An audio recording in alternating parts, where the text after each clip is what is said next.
Hello, in this tutorial we'll be going through how you can import an Excel file into subitems in your monday.com board. So the first thing we want to do is go onto our board and go on an item, and we want to just create a dummy subitem. It doesn't have to have anything in it.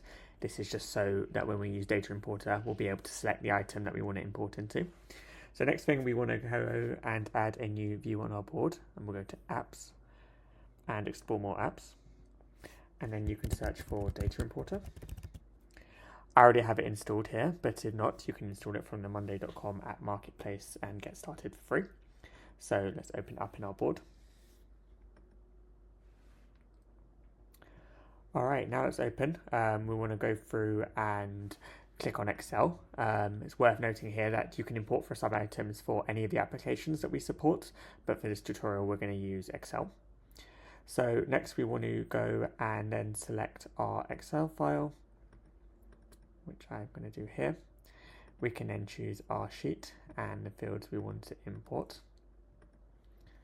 Alright, now this is where we select our subitems. So we're going to do the subitems of the user board. For the group, we'll just click subitems, and then we're going to click the parent item, and you can see here I'm going to do item 2 because that's where we already had a subitem.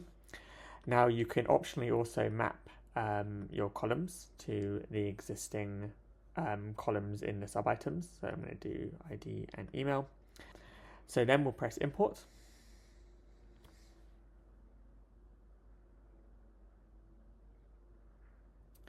And once that's complete, we can head back to our board. And you can now see each of my items have imported into the subitems from my Excel rows, and then I can use the subitems accordingly.